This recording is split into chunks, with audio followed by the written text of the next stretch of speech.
नमस्कार, मैं आरके जायसवाल और आप देख रहे हैं जनमत की पुकार।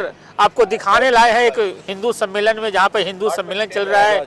लोक विहार पार्क में हिंदू सम्मेलन का आयोजन चल रहा है। यहां पर हिंदू सम्मेलन में किस तरीके से बातचीत होती है, क्या क्या होता है, हिंदू सम्मेलन जरूरी क्यों है, वही सबसे बड़ी बात है कि मैं यही दिखाने लाया हूँ आपको कि हिंदू सम्मेलन की जरूरत क्यों है आज के समय में। हमारे साथ मौजूद है कार्यक्रम के संयोजक जय किशन गोयल जी। गोयल साहब, सबसे पहला सवाल जो हमारा होता है, हिंदू सम्मेलन की जरूरत क्यों है? सबसे पहले तो जनमत की पुकार के आरके जायसवाल जी का धन्यवाद है जो प्रोग्राम में आए। हिंदू सम्मेलन की क्या ज़रूरत है? आज 4-5 विषय थे। सबसे पहला विषय तो ये है कि आज हमारे बच्चे 28-30 साल से पहले शादियां नहीं करवा रहे। वो शादियां 22 साल 23 साल में होनी चाहिए और कम से कम 3 से 4 बच्चे होने चाहिए। जो बच्चे आजकल एक भी बच्चे से आगे नहीं करना चाहता, तो हमने समाज में ये बात रखी है कि 2 या 3 बच्चे तो ज़रूर होने चाहिए। 2 से तो ज़्यादा ही होने चाहिए, और 3 और 4 भी हों तो कोई दिक्कत नहीं है। बच्चे होना, और समाज को, हिंदू समाज के आजकल जो संख्या घट रही है, वो बच्चे आजकल थोड़ा सा नेगेटिव उस पे जा रहे हैं कि महिलाएं नाराज हो जाएंगी। 4-5-6 बच्चे पैदा करने के लिए बताएंगे आप तो। कोई महिला नाराज नहीं होती। हम खुद 9 बहन भाई थे, तो हमारी माँ कहाँ नाराज हुई? तो इसलिए महिला कोई नाराज नहीं होती। हम लोगों ने प्रेरणा देनी है, प्रेरणा से सारा काम होगा। अगर हम आगे बच्चों के सामने ये बात रखेंगे तो कहीं ना कहीं बच्चे भी समझते हैं और वो इस पर प्रयास करेंगे। दूसरा बिंदु सर क्या रहा? दूसरा बिंदु पर्यावरण पे था। पर्यावरण के लिए भी एक पेड़ माँ के नाम लगाने के ऊपर बात रखी गई। और भी कई इशू थे जिनके ऊपर काफ़ी हमारे यहाँ मंदिर सभा, RWA और जितनी सामाजिक संस्थाएं हैं, पॉलिटिकली छोड़ के सारी संस्थाएं यहाँ जुड़ी हुई थी। सब ने आकर अपने अपने विचार दिए। सबको बहुत बहुत बधाई, शुभकामनाएं। कितने लोगों की यहाँ पे लोग आए यहाँ पर, और क्या क्या व्यवस्था की गई थी यहाँ पर? गिने हमने नहीं है, हजारों की संख्या में लोग आए थे। आज तक का सबसे बड़ा प्रोग्राम लोक विहार में रहा है।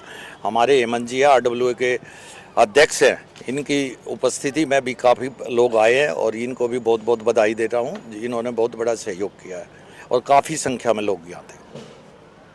गोयल साहब, अगर हम बात करें दिल्ली सरकार की बात करें तो लगभग 1 साल पूरे हो गए हैं रेखा गुप्ता की सरकार को। एक वर्ष में क्या उपलब्धि देखते हैं इस सरकार की? अगर आप 1 साल नहीं, मेरे को तो लगता है कि काफ़ी टाइम से 1 साल में ये रेखा जी ने इतने काम कर दिए। जो 15 साल कांग्रेस ने और 11 साल आम आदमी पार्टी ने जो कार्य नहीं किए थे, वो 1 साल में रेखा गुप्ता जी ने कार्य किए। चाहे सफाई का कार्य हो, यमुना जी का कार्य हो। आज भी रेखा जी ने 500 बसें दिल्ली को दी है, इलेक्ट्रिक बसें दी हैं, जिससे पोल्यूशन कम होगा। और बहुत अच्छे अच्छे कार्य हमारी छोटी बहन रेखा गुप्ता जी दिल्ली के लिए कार्य कर रही है। चाहे किसी भी मैटर पे आप ले ले, हर चीज़ पे एक्टिव है। दिल्ली की सड़कें देखिए, जो 11 साल में छोड़ो 27 साल में भी जो सड़कें नहीं बनी थी, आज वो सड़कें दिल्ली की बहुत शानदार, अपने प्रवेश वर्मा जी पूरे प्रयास के साथ लगे हुए हैं। लेकिन जो 27 साल का गड्ढा है उसको भरने में थोड़ा सा टाइम लगेगा, लेकिन फिर भी काफ़ी भर दिया है और आगे भी कार्य बहन रेखा गुप्ता जी करती रहेंगी। मैं उनको बहुत बहुत बधाई दे रहा हूँ और जनता का प्यार उनके साथ जुड़ा हुआ है। विपक्षी नेता तो कहते हैं कि सड़क में गड्ढे हैं, वहाँ आदमी मर जाता है जनकपुरी साइड में, जब आप कहते हैं कि सारा गड्ढा मुक्त हो गया है। दिल्ली की सड़कों पे मेरे ख्याल में कोई गड्ढा नहीं है। और जो विपक्ष वाले हैं वो तो एक बार बोल के कोई गोवा चला जाता है, कोई पंजाब चला जाता है। दिल्ली वाले जितने विपक्ष के थे, उन्होंने कोठिया चंडीगढ़ में अपनी बना ली है। वो दिल्ली रहना ही नहीं चाहते, क्योंकि यहाँ दिल्ली वालों को अब उनकी ज़रूरत नहीं है।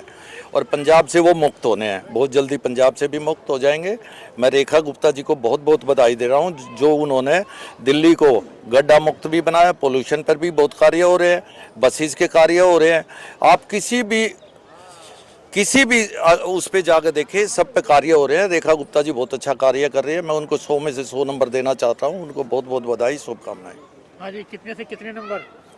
भाई साहब, अगर मेरे हाथ में हो 10 में से 10 तो वैसे ही नंबर हैं। हाँ। और दिल्ली की जनता से अगर पूछो तो 100 नंबर 10 में से मिल रहे हैं। क्या क्या किस तरीके की समस्याएं ज़्यादा यहाँ पर आती हैं जो आप लोग उसको तुरंत दूर करवा रहे हैं? देखिए भाई साहब, ऐसा है, जो समस्याएं यहाँ पे, जैसे हम श्रीनगर राजा पार्क की बात करें, कई जगह सीवर लाइन कई सालों से चेंज नहीं हुई थी। पानी की लाइन कई सालों से चेंज नहीं हुई थी। आप जाके देखिए इस एरियाओं में, चाहे पुरानी सड़कें बन रही हों, नई सीवर लाइन डल रही हो, नई पानी की लाइन डल रही हो, सब जगह पूरी स्पीड से काम हो रहा है। आप अगर GT कनाल रोड की तरफ जाएंगे, जो इतना बड़ा एक कूड़े का ढेर दिल्ली की पहचान बन चुका था, वो धीरे धीरे अपनी हाइट खोता जा रहा है और आने वाले कुछ सालों में वहाँ पे कुछ भी आपको नहीं मिलेगा। हर जगह चाहे यमुना की सफाई हो, चाहे एसटीपी प्लांट्स की कैपेसिटी बढ़ानी हो, चाहे केबल्स को अंडरग्राउंड करना हो। अभी शालीमार बाग में पायलट प्रोजेक्ट कंप्लीट हुआ है और वो बहुत सक्सेसफुल रहा है। जल्दी पूरी दिल्ली में भी वो प्रोग्राम कार्यक्रम जो सरकार का स्टार्ट हो जाएगा। तो आप आने वाले सालों में देखेंगे जो काम पिछले 30-35 सालों में नहीं हुआ, इस 5 साल में आप होते हुए देखेंगे। क्या नाम है आपका? मनोज। मनोज जी, हिंदू सम्मेलन में आप आए, लगता है आपको हिंदू सम्मेलन की जरूरत है? बिल्कुल ज़रूरत है, क्योंकि आज नई पीढ़ी जो है अपना धीरे धीरे हटती जा रही है। वो अपने हिंदू मतलब जो हमारे को अपने निभाने चाहिए वो धीरे धीरे हटते जा रही है। तो उनको एक जागृत करने के लिए तो ये ऐसा एक आप जागरूक नहीं है क्या? नहीं, हम तो जागृत हैं, लेकिन जो अब नई पीढ़ी जो आ रही है उनको समझाने के लिए, उनको बताने के लिए ये ज़रूरी है। क्योंकि वो आजकल सोशल मीडिया पे ज़्यादा है, तो जब ये चीज़ सोशल मीडिया पे आएगी तो वो देख के खुद भी प्रेरित होंगे। हम तो अपनी तरफ से पूरी कोशिश करते ही हैं। जी, सबसे ज़्यादा यहाँ पे जो चर्चा हुई कि आज के महिलाएं जो हैं कम बच्चा पैदा कर रही हैं, आप एक महिला हैं, तो कितने सहमत हैं? मैं बिल्कुल सहमत हूँ। मैं तो अपना पर्सनली बताऊँगी कि मेरे ख्याल से 2 बच्चों से ज़्यादा नहीं होना चाहिए। एक लड़का एक लड़की सक्षम बहुत हैं।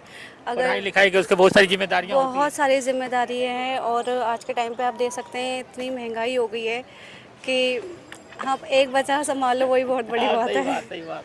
हाँ जी, अब तो पूर्वांचल वाले खुश हो नजर आ रहे हैं या ऐसे ही? नहीं, पूर्वांचल वाले बड़े खुश है जी।